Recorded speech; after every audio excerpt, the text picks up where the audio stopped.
Okay, let's make some buttercream frosting. Now you can use a mixer, but I've found that it throws the powdered sugar and even the um, butter all over me and everything around me. So I'll do it the way I did it when I was younger, with a fork. Little powdered sugar, a whole stick of butter.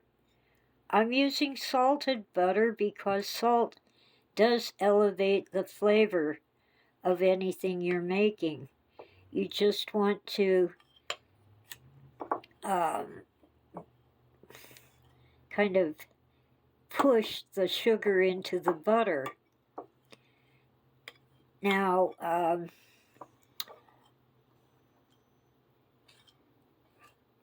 I can't give you exact measurements, but as you go along, you want to taste and see whether you want more sugar or more butter. Now, let's see. I messed up. Got a little spoon to push the butter off the fork and back into the sugar. Now you'll find that it isn't mixing very properly. You can add a little water, but I like to add a little milk. So let me go get the milk because I forgot to put it out before I started.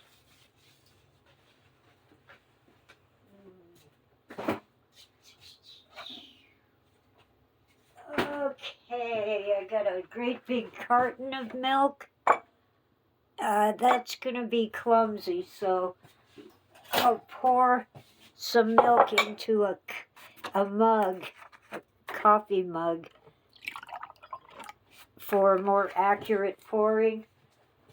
Now, you could use a measuring cup that would have a lid, a lip, and make pouring a little less messy, but I don't have one handy, so I'm using the coffee mug. This one's cute. The Nut Man of Nashville. Got it at a yard sale. So I'll just put in a tiny bit of milk, maybe half a teaspoon at the most, and do some stirring and mixing. And get that sugar into the butter. And another heaping spoon of sugar into the mix. And stir and push, and stir and push to get the sugar and the butter combined. Now this happens to be a cold day, about 50 to 60 degrees Fahrenheit. It would work better if my kitchen were warm, like if I had run the oven or something. The house heat doesn't reach here, but we'll make it work.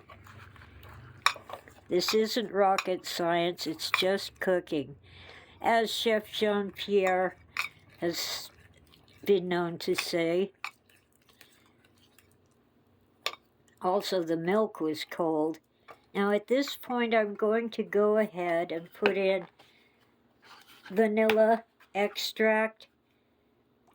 Once again, I can't give you an amount, but that was about half a teaspoon. It's also going to add some liquid to help the sugar and butter mix in, but it's going to bring the flavor to what you want in a buttercream frosting. And yes, it's turning brown, but who cares? It's the flavor you're after. A third heaping spoon. This is what we call a tablespoon, not a measuring spoon. Just for serving, not necessarily for eating.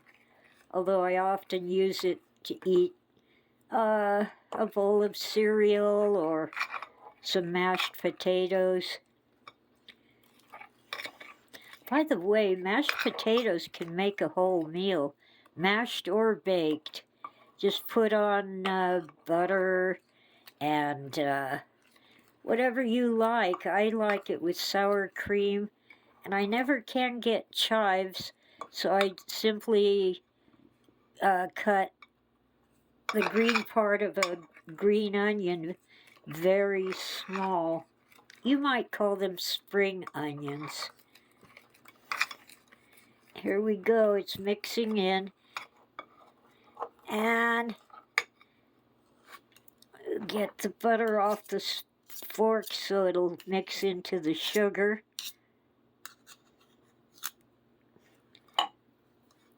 I'm not tasting at the moment because I know from experience that it's going to need one more heaping spoon of sugar for the way I like it.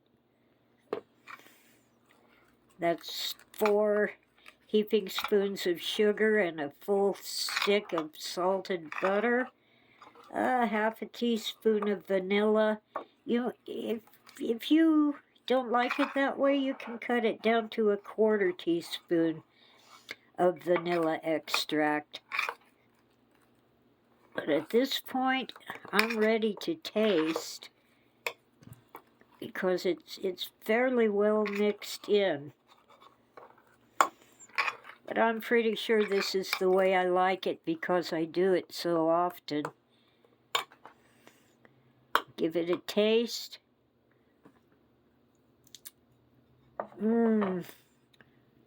Super sweet and buttery with just a hint of vanilla. And I love it this way. So, experiment. This is a forgiving recipe. If you don't like the way it turned out, maybe it's too sweet, you can mix in more butter, and then you have a bigger batch. If it isn't sweet enough, that's also easy. Add a little more sugar. I don't seem to need more milk, so I guess that tablespoon of milk did the trick. But I like to drink milk with my cake. And remember, it's easy to make the cake. You get a box mix and follow the instructions.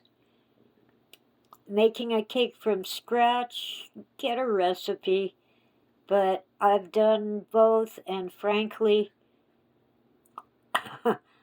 I find no discernible difference between a box cake and a scratch cake, except sometimes my scratch cake, from flour and baking soda and so forth, it tends to come out a little dry. I get a box mix, but if it calls for oil, I use eggs instead. If it calls for water, I use milk instead. Or if it already calls for eggs, then I substitute butter for the oil. But I find it works best if I melt the butter and let it cool down so it doesn't cook the cake mix while I'm, putting everything together, and use melted butter.